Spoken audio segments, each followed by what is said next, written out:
우리가 지난 시간에는 상황을 제시하는 작품을 봤어요. 그렇죠? 시적 상황을 놓고 그 상황에 따라 정서가 어떻게 쭉 전개되는지를 한번 봤고요. 오늘은 이제 두 번째의 유형인데 대상을 제시하는 작품이에요. 처음에 그런 얘기했지만 우리가 시를 쓸 때 기본적으로 상황이나 대상이라고 하는 자극이 주어져야 시를 쓴다. 그거에 대한 정서 태도 그리고 뒤집어서 얘기하면 정서 태도를 갖고 어떤 상황이냐 어떤 대상이냐를 역으로 추론돼야 된다 이런 얘기 했었잖아요. 그래서 이제 우리가 지난주에 그걸 봤고 오늘은 대상을 통해서 시를 제시하는 거예요. 시적 대상인 거죠. 정확히 말하면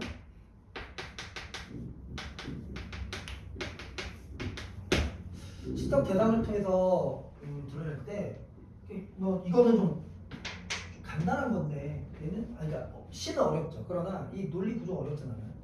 우리가 이제 시적 대상에는 누가 있냐면 기본적으로 자연물이 있을 수 있겠고 물도 있을 수 있겠고 그 다음에 사람도 있을 수 있겠죠. 타인.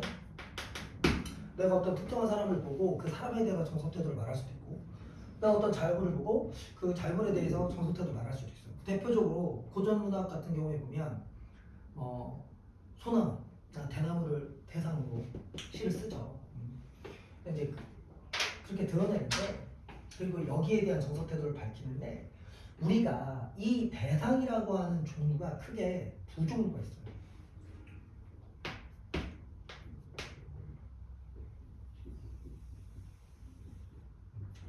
하나는 그냥 쉽게 얘기하면 그 학생들 편하게 표현하면 그냥 긍정적 대상, 부정적 대상 뭐 이렇게 보는데 이런 거죠. 화자의 지향,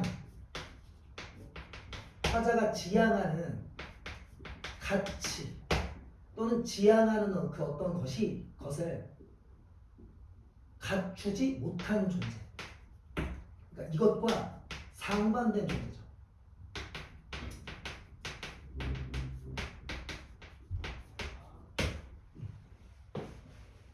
나는 정의를 추구해요. 그런데 정의롭지 않아. 나는 자유를 추구해. 그럼 자유를 억압해. 이런 것들이 여기에 들어가는 겁니다. 그렇죠? 그러면 이런 대상에 대해서 화자는 어떤 정도대를 갖게 되냐? 아니, 당연히 이런 사람을 보면 당연히 뭐 할 수밖에 없어요? 비판할 수밖에 없죠. 네? 당연한 거잖아요. 거기에 이제 비판과 비슷하게 뭐 조롱 이런 거 들어가는 겁니다. 냉소 이런 게 들어가는 거죠. 너무 자연스러운 거 아니에요? 정서 태도 이 반응은 이러면 이렇게 나오는 건 너무 자연스러운 거예요. 이걸 갖고 우리가 고민하지 않는다고요. 그다음 두 번째는 그러면 이것을 갖고 있는 존재가 있을 거 아니에요. 그래서 여기에 이제 그 존재가 여기에 대상이 우리가 두 가지로 볼 수 있습니다. 하나는 이 지향하는 화자의 가치가 있단 말이죠. 화자가 지향하는 가치를 갖고 있는 대상이 있어요. 미안합니다. 이렇게 할게요. 그러면 이 사람은 내가 원하는 사람 아닙니까? 나 이 사람처럼 되고 싶은 거잖아요. 그죠? 그럴 때 화자가 취할 수 있는 정서 태도는 이거밖에 없죠. 나 저 사람처럼 되고 싶어. 그렇죠? 그러니까 뭐예요? 지향, 합, 일, 동, 경, 뭐를 포함해서 예찬을 포함해서 너무 당연한 거예요. 예를 들면 가장 대표적으로 자유물 중에 뭐 대나무, 4대부들이 대나무를 갖고 쓰는 작품들을 보면 거의 대부분 이런 대상이란 말이죠. 나도 대나무처럼 살고 싶다는 거잖아요. 이렇게 가는 거예요. 근데 이제 한편 이 고전문학에서는 잘 안 드러나고 고전문학은 왜 안 드러나냐면 이제 4대부들이 워낙 인성이 개쓰레기여가지고 새끼들은 남이 불쌍한 건 너무 당연한 거야.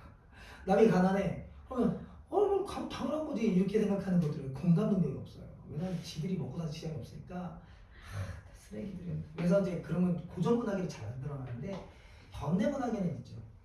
지하 가치는 없지만 그 가치가 지금 부재상실 결핍되어 있는 존재들이 있어요. 그러니까 원래는 갖췄으면 좋겠는 사람인 거죠. 그래서 그 가치가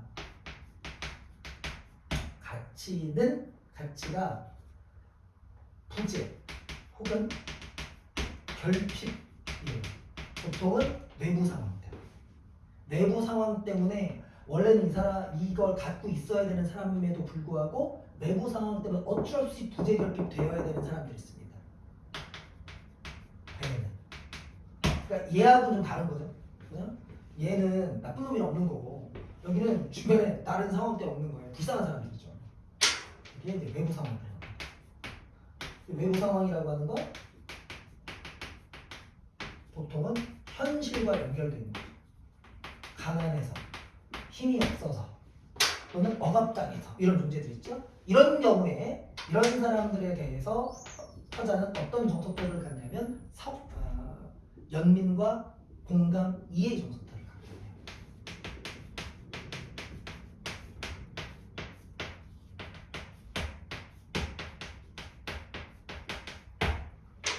돼요. 돼요?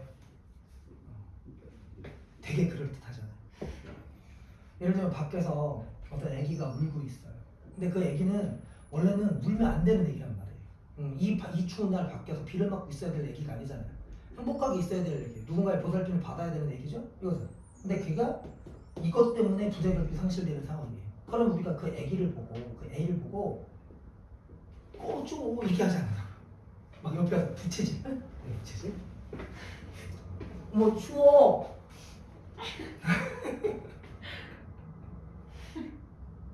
이렇게 안 한단 말이에요. 왜냐하면 우리가 이렇게 하기 때문에. 그래서 감싸주고 싶고 안아주고 싶고 이렇게 되죠. 자, 실업의 고통으로 힘들어하고 있는 누군가에게 우리는 비난하지 않는단 말이에요. 네가 노력이 부족했잖아. 네가 능력이 없잖아. 그러게 학교 다닐 때부터 공부 좀 열심히 하지. 라고 안 한단 말이에요. 근데 하죠. 근데 하잖아요. 막 뉴스에서 네가 못난 거잖아. 하잖아요. 그러니까 사이코패스죠. 그런 사람들. 사이코패스는 우리 같은 비 오는 날 비 맞추고 그런 사람들 많아요. 그래도 문학을 배워야 돼. 그래서 내가 이과를 싫어하는 거예요. 이과. 네. 이과도 이 문학적 감수성을 갖춘 다음에 이공계를 해야 돼요. 그러지 않으니까 이 남의 아픔을 이해를 못하는 겁니다. 쓰레기 같다. 자, 농담. 그래서 이제 그렇게 가는 거죠. 이게 기본적인 패턴입니다. 이대로 이해하시면 되겠고, 그리고 이제 플러스 여기에 뭐가 들어가냐면 알파로 들어가는 거예요. 기본적으로 성찰. 왜냐하면 이런 거죠. 쓰레기를 봤어요. 비판하죠. 그러면 거기서 끝날 수도 있지만 나를 성찰할 수도 있단 말이야. 아, 그럼 나는 제대로 살고 있나? 그렇죠? 그다음, 그럼 제대로 사는 사람이 있겠어요? 그런 사람 별로 없다. 성찰했는데 뭐야, 너는 너무 잘 살고 있잖아. 이런 식은 없잖아요. 그러니까 혹시 나도 저렇게 되지 않을까? 또는 나는 저렇게 되지 말아야지. 난 이건 마찬가지. 그러니까 다시 성찰 들어가는 거예요. 그러니까 이제 하는 거죠. 내가 없으니까. 그 다음에 그러니까 나를 돌아보는 거죠. 연민, 이해, 공감하면서 나를 돌아보면서 나도 더 연민하고 이해하고 공감해야지. 이렇게 합니다.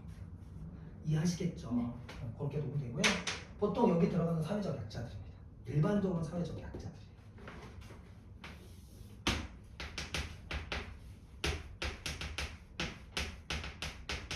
그래서 우리 문학에서는 대체로 사회적 약자에 대해서는 연민, 이해, 공감으로 들어가지 비난하고 더 열심히 살지, 그러게 끝날 때 공부 좀 열심히 하지, 그렇게 안 합니다. 그렇게 얘기하는 사람은 사이코패스예요. 문학을 공부하지. 그런 사람들은 데려다가 문학을 가르쳐요. 문학으로 공감하는 능력, 공감의 대명사. 그런데 나는 학생들은 공감하지 않습니다. 이 새끼를 공부 좀 하지 좀. 농담입니다. 됐죠? 이거 이렇게 놓고요. 이제 요게 기본적인 요 틀에 놓고 그다음에 가작품을 먼저 보겠습니다. 윤동주의 병원입니다.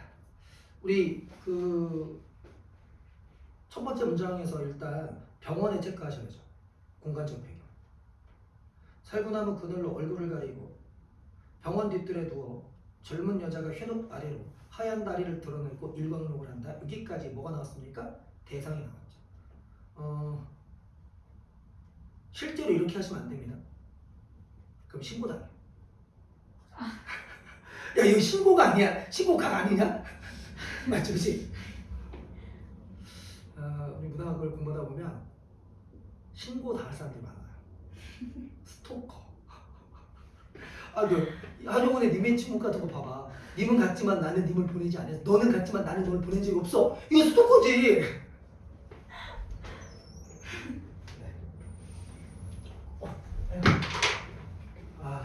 제가 다시 운동을 시작했어요.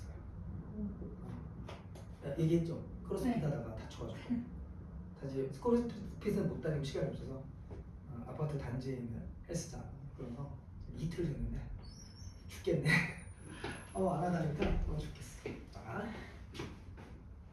그러면 대상 지금 여인입니다. 젊은 여인이고요. 그리고 이제 공간적 배경으로 병원이라는 공간이 설정되어 있어요. 기억할 텐데 원래 이렇게 공간적 배경 뭐하고 연결된다고 그랬죠? 시적 상황과 연결된다고 그랬어요. 여자의 상황인 겁니다. 좀 더 가죠. 한나절이 기울도록 가슴을 앓는다는 이 여자를 찾아온 이 나비 한 마리 없다. 슬프지도 않은 살구나무 가지에는 바람조차 없다. 이 여자의 상황 그리고 특징 같이 나옵니다. 이 여자의 상황이 뭐냐? 시적 대상 상황은 지금 가슴앓이를 앓고 있대요. 가슴앓이를 한다는 건 지금 이 여자가 뭐 하고 있는 겁니까? 속으로 병을 앓고 있다는 거죠. 이 속의 마음의 병이잖아요. 그럼 우리가 뭐라고 하느냐? 고뇌, 갈등을 겪는다고 하는 겁니다. 그리고 화자가 보니까 이 여자는 이러한 상황인 거예요. 플러스에서 아무도 찾아오는 사람이 없다. 완전히 못돼 있다는 거죠. 자, 그래서 설명하다 말았는데 드립치다가 까먹었어요. 이렇게 대상이 나오잖아요. 그럼 대상 나오면 이 시는 대상의 특징에 주목하는 거예요. 대상의 특징을 통해서 화자의 정서태도가 드러나요. 물론 드러나면, 그러니까 대상에 대한 정서태도가 드러나는 걸 보면 돼요. 근데 일반적으로는 특징을 통해서 드러나기 때문에 특징을 잘 보여줘요. 그리고 아울러서 뭐를 구분해야 되냐면 대상의 상황 정서와 그리고 화자의 상황 정서를 구분하셔야 돼요. 이게 늘 일치가 아니야. 만약에 일치되면 대사가 화자가 일치야. 그런데 일치되지 않아. 그러면 일치가 아닌 거예요. 무슨 얘기인지 알겠죠? 예를 들면 이런 거예요. 내가 지나가다가 물고 있는 애를 봤어. 아까 비를 충충 맞고 있는 애를 봤어. 애가 불쌍해. 그건 나의 상황과 다른 거예요. 내가 지금 싫은 고난이 아닌 거죠. 애에게 뭐가 온 거예요? 싫은 고난이에요. 근데 내가 헤어졌어요. 일주일 전에. 근데 3일 전에 내 친구도 헤어졌어요. 얘를 보니까 나도 눈물이다. 이건 나의 이별의 아픔도 같이 느끼는 거죠. 그럼 그 친구가 내가 뭐 되는 거야? 동일시 이렇게. 그러니까 늘 일치되는 게 아니기 때문에 얘를 구분해주고 봐야 됩니다. 근데 여기에서 가슴앓이를 하는 건 누구의 내면이에요? 여자의 내면이에요. 아직은 화자의 내면인지는 모르는 거예요. 다만 이 시에 보기에 보면 대상과의 관계를 말하면서 뭐라고 돼 있어요? 공감하고 성찰하고 그래서 동질화된다고 그랬죠. 그러니까 그 단서를 보고 나중에 여자와 화자가 같은 처지고 같은 정서겠구나 이렇게 보는 거지 실제로 읽어봐야 돼요. 읽어서 같은 장같은지 봐야 됩니다. 알겠죠? 구분하셔야 됩니다. 나도 모를 아픔을 오래 참다 처음으로 이곳에 찾아왔다. 오케이. 그럼 나왔죠? 시적 상황. 나도 어때요? 똑같네. 나도 뭐 겪고 있어요? 고뇌 갈등 겪고 있잖아요. 마음의 벽 앓고 있으니까. 그러면 이때 둘 중에 하나죠. 뭐야? 이건 너 뭔데? 니까지 꽤 뭔데 고뇌 갈등에 이렇게 가면 공감도 못하는 거고 동질도 안 되는 거잖아요. 그런데 이 작품은 보기의 설명도 있고 실제 이 시에서도 뭐 하고 있느냐? 공감하고 있는 거예요. 그러니까 공감하니까 보기의 설명대로 따르면 동질성을 뭐한다? 느낀다 이렇게 되는 거죠. 그러니까 이 무슨 얘기냐? 여자의 아픔과 나의 아픔이 뭐하다고 보는 거죠? 같다고 보는 거잖아요. 그러니까 나의 늙은 의사는 젊은이의 병을 모른다. 나한테는 병이 없다고 한다. 이 지나친 시련, 이 지나친 피로 나는 성내선 안 된다. 잘 보세요. 반면 의사는 나에 대해서 뭐하지 못하는 사람입니까? 알지. 그렇죠. 공감하지 못하는 사람이죠. 보세요. 시적 대상이 몇 명이 나왔습니까? 나 빼고 2명. 2명. 나를 이해하지 못하는 사람. 그래서 늙은 사람 표현하는 거예요. 반면 젊은 여자잖아요. 그럼 나하고 비슷한 처진 거예요. 내가 늙었다고 얘기하면 나는 뭐야? 젊어야지. 그치? 나도 늙었는데 뭐야 나이 사람한테 어이 늙은이야 이렇게 얘기하면 안 되잖아. 그치? 내가 늙은이야 그러면 나는 젊어야 되는 거잖아. 그러니까 젊은 거야. 일치. 그리고 얘는 나를 이해 못하지만 나는 얘를 뭐하고 있어? 이해하고 있잖아. 됐죠? 오케이. 마무리. 여자는 자리에서 일어나 옷깃을 여미고 화단에서 금잔한 포기를 따고 가슴에 꽂고 병실하고 사라진다. 요 문장이 내가 바라보는 여인의 뭡니까? 특징이야. 여자가 어떻게 했느냐? 이러다가 지금 뭐 하나 따고 금잔화를 따서 어디로 돌아간다? 병실로 돌아갔지? 병실로 복귀했어. 자, 이때 주의할 거 뭐지 이거? 자연물이지. 자연물은 항상 뭐하고 연결되어 있다? 정서태도와 연결되어 있다. 이때 정서태도는 누구의 정서태도냐면 나의 정서태도야 돼. 그러니까 이 금전화를 보고 나는 어떤 정서를 갖느냐 이걸 보는 거야. 근데 그걸 금전화만 쳐다보고 있으면 정서가 나와야 안 나와요? 안 나온다고요. 다음 문장을 봐야죠. 자, 내 정서가 들어갑니다. 나는 그 여자의 건강이 아니 내 건강도 여기에서 그 여자와 내가 같다고 나는 생각하는 거죠. 동질성이고요. 속히 뭐 하기를 바란다? 회복되기를 바란다. 맞죠? 네. 그래서 그 자리에 뭐 있어? 본다. 이거 잘못하면 변태 되는 겁니다. 여기서 뭐야? 동질성, 공감이잖아요. 맞죠? 그럼 봐. 금전화 보면서 뭐 소망했다? 회복 소망 이렇게. 최종 정석 회복.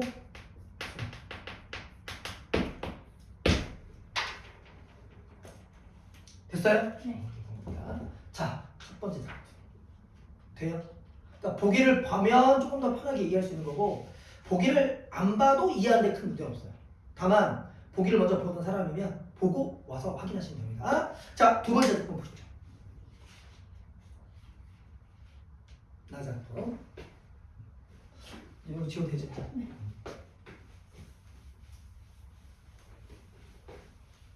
자, 그래서 시를 딱 보잖아요. 이 시가 대상을 제시하는 시인지 아니면 화자의 상황을 제시하는 시인지를 판단하는 건 굉장히 중요한 거예요. 그래야 그 작품의 디테일한 부분에 들어가서 실수하지 않습니다. 봤더니 내가 주인공이 아니라 여자가 주인공이다. 그러면 대상을 제시하는 작품입니다. 자, 그럼 두 번째 작품 보시죠. 이미 보기에서 이미 그 대상이 제시된다는 소리를 했기 때문에 그걸 참고하면 뭐 충분히 볼 수 있겠고 그거 아니어도 나 작품 시적 대상이 누구냐? 나무예요.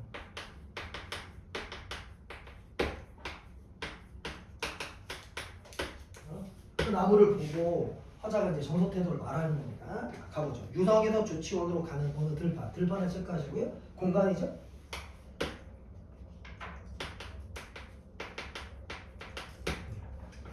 우두커니 서 있는 그 늙은 나무를. 자, 그럼 이게 뭐예요? 나무의 특징이에요. 그렇죠. 나무의 특징이 우두커니 서 있는 겁니다. 그걸 뭐라고 표현하냐? 늙은 나무 이렇게 표현하는 거예요. 우두커니 서 있다 늙은 나무다. 나무. 이게 특징이에요. 그리고 정서태도 들어갑니다. 수도승일까 묵중하게 서 있었다. 나는 이 나무를 보고 뭐라고 생각하는 거야? 수도승일까?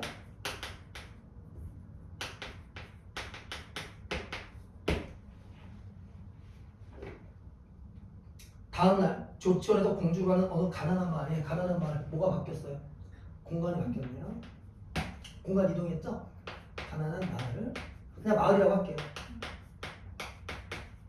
여행하는 것 같네요. 어느 가난한 마을 어귀에 그들이 떼져 몰려 있었다. 그들 누굽니까? 나무. 똑같네요. 떼져 있는 나무입니다. 멍청하게 몰려 있는 그들 어설픈 과객일까 몹시 추워 보였다. 자, 나무를 봤습니다. 이걸 뭐라고 얘기한다고요? 어설픈 과객일까 몹시 추워 보였다. 자, 과객 되고요. 몹시 추워 보였다. 그래서요. 이거 보고 이제 얘기할 수 있어요. 이거 뭐예요?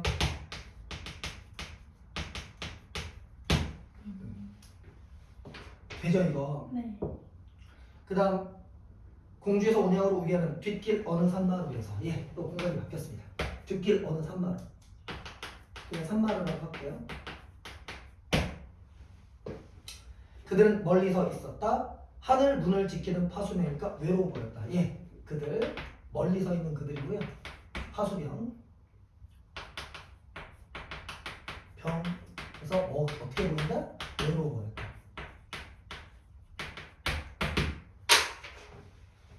자, 그다음 온양에서 서울로 돌아오자. 자, 서울로 돌아오자지. 그럼 출발이 어디야?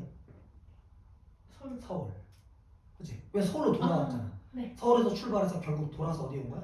서울. 서울. 그러니까 뭐 하는 거야? 여행한 거야.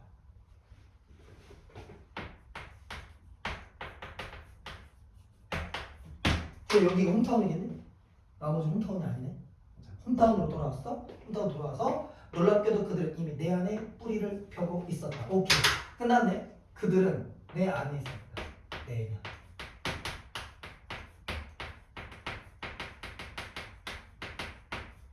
이런 걸 뭐라고 합니까? 그래서 거기에서 이걸 뭐라고 표현했어요? 동질. 결국은 이 사람은 나머지 보고 누구 떠올리는 거예요? 자기 자신 떠올리는 거죠. 이런 걸 뭐라고 합니까? 두 장. 내가 나를 쳐다봤다. 성.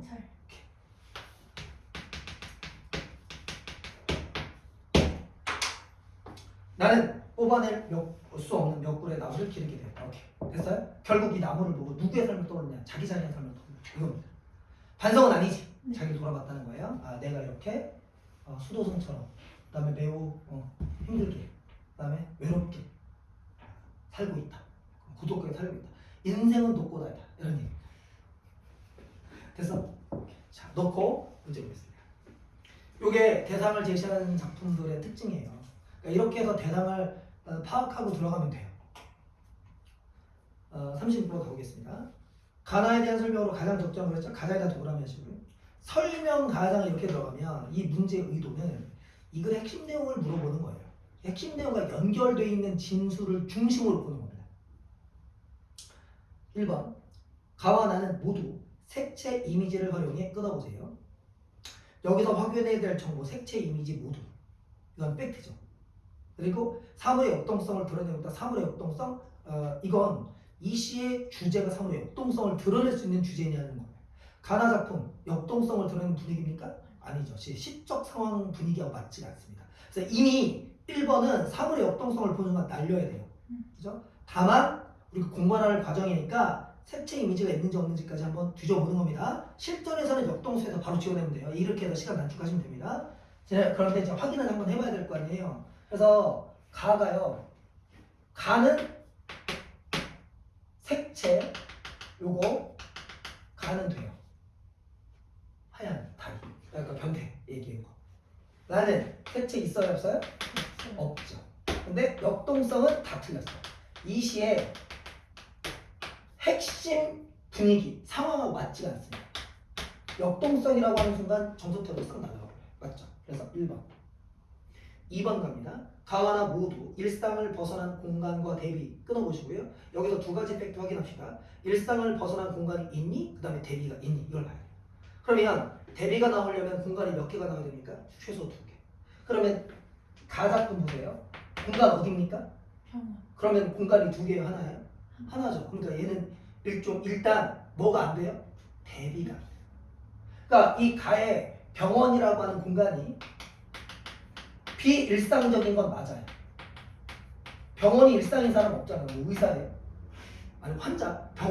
병원에서 계속 살고 있는 환자? 이 정도 돼야 일상인 거예요. 그러니까 비일상은 맞아요. 그러나 병원 이외의 공간이 없죠. 그러니까 뭐가 안 되냐면 대비가 안 돼요. 그래서 가가 날라갑니다. 됐죠? 그러니까 일상의 공간에 의미를 부여하는 것도 가하고는 맞지 않죠. 그 다음에 나는 공간이 어떻게 될 수 있냐면 얘 자기 홈타운 일상 나머지 나일상. 그런데 이 시가 일상에 의미를 부여하는 시냐는 거예요. 그러려면 서울에 의미를 부여하는 게 주제예요. 근데 이 시는 서울에 의미를 부여하는 게 주제가 아니잖아요. 맞죠? 그러니까 뭐가 날라가니까 뒤에 일상의 공간에 의미를 부여하는 데 날라가죠. 뿐만 아니라 이것도 안 돼요. 대비 맞아요? 대비는 수능에서 대입입니다. 그럼 얘하고 얘가 대입돼야 돼요. 안 되죠. 그래서 대비도 틀립니다.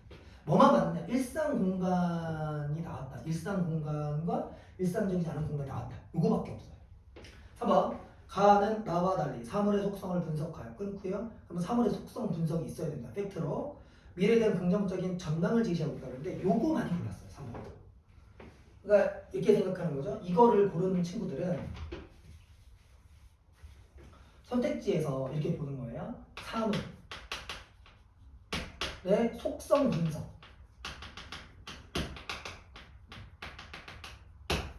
통해 이거죠. 통해 뭐지?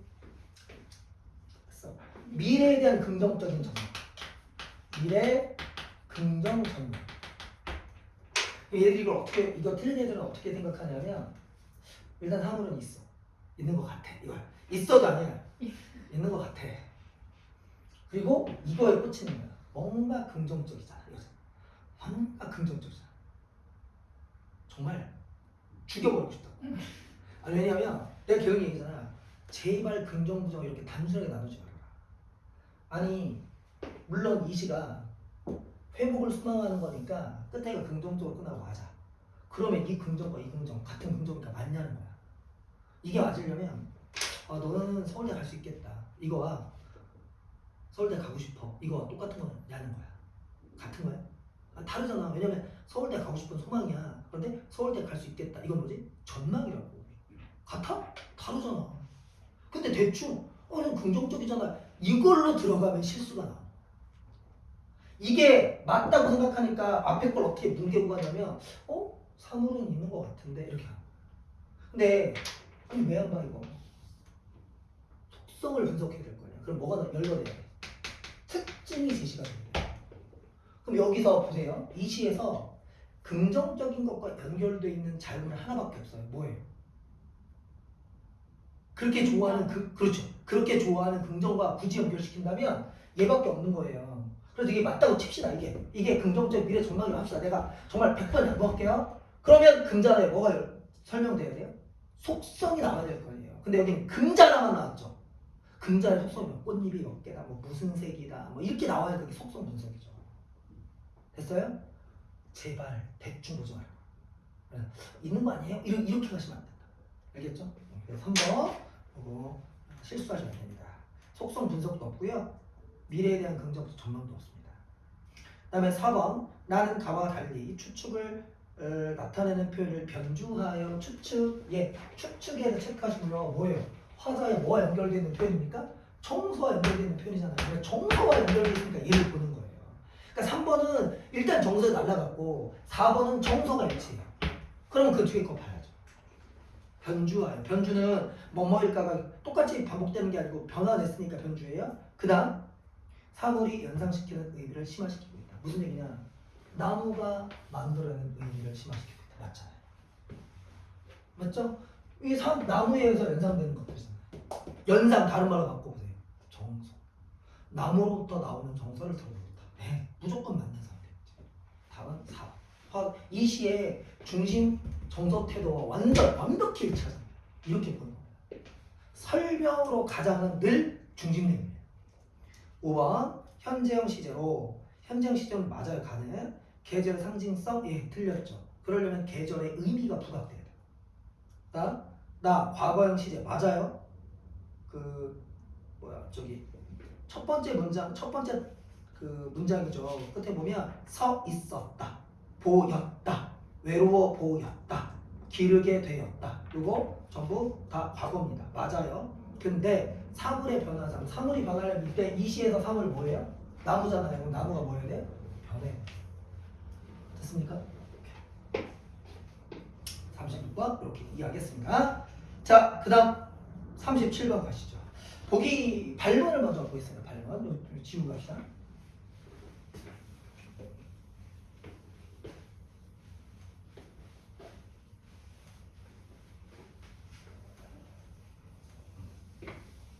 발문에 보기의 관점에서 가나의 화자와 대상과의 관계에 대해 이해한 내용으로 적절하지 않게 했어요.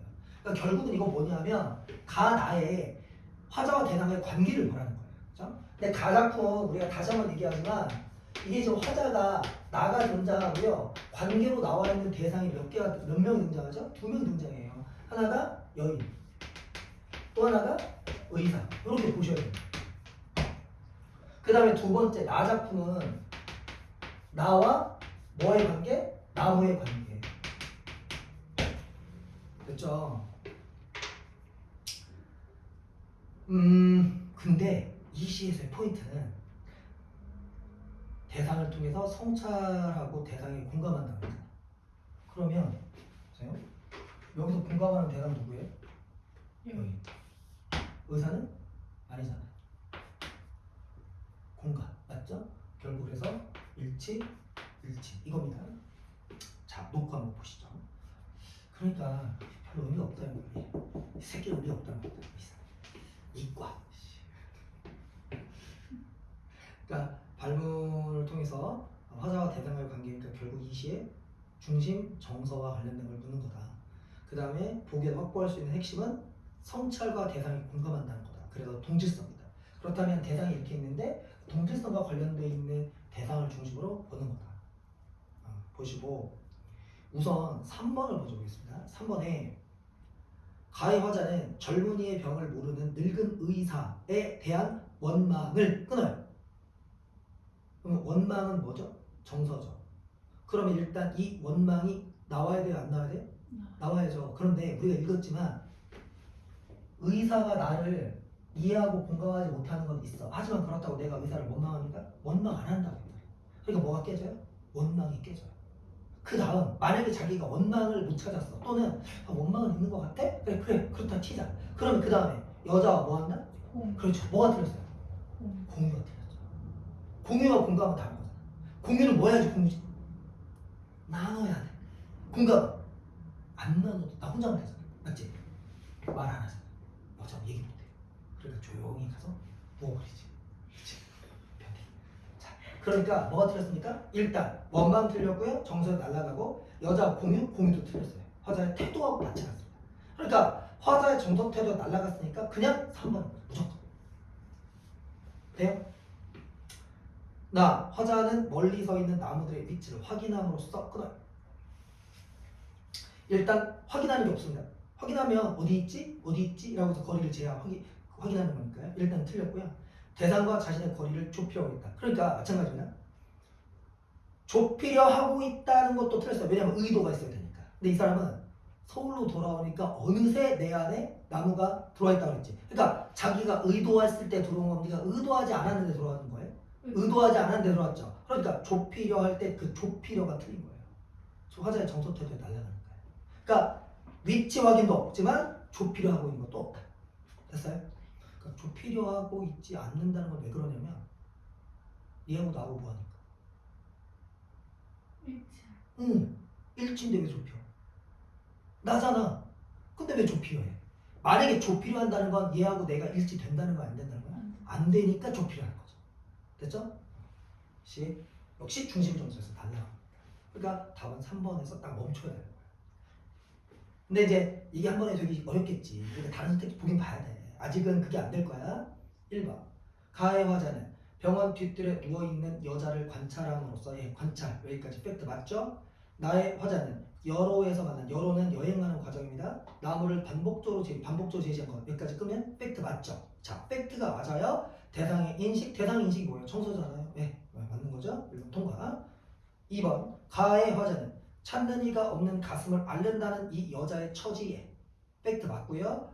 나의 화자는 나무에게서 본 수도승 과객 파수병의 모습에 자신을 비추어본다. 이거 뭐죠? 성찰. 보기하고 연결되죠. 4번. 가해 화자는 금좌나 한 포기를 꽂고 병실로 들어가려는 여자에게서 회복에 대한 소망을 읽어내므로써 금좌나 회복. 화자의 정서태도 일치.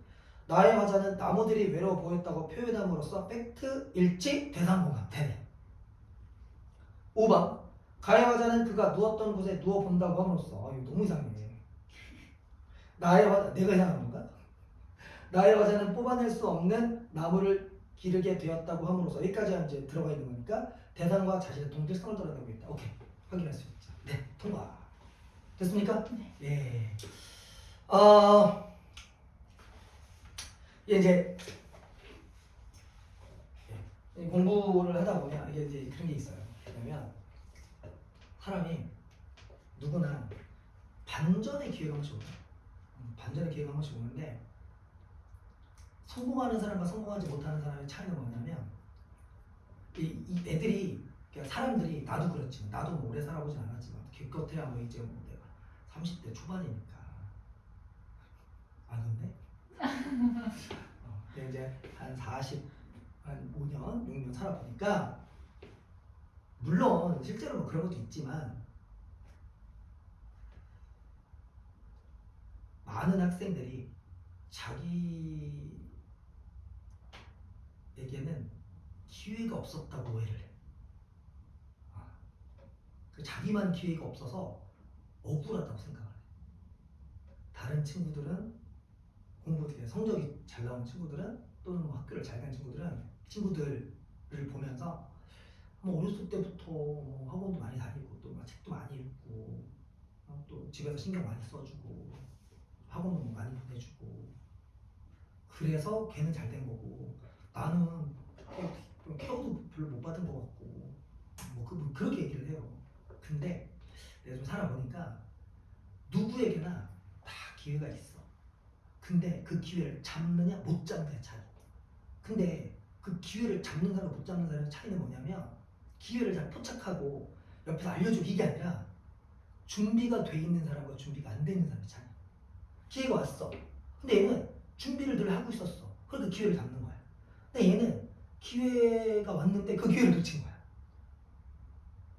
라고 나는 결론을 내렸어요. 너무 성급한 결론이야.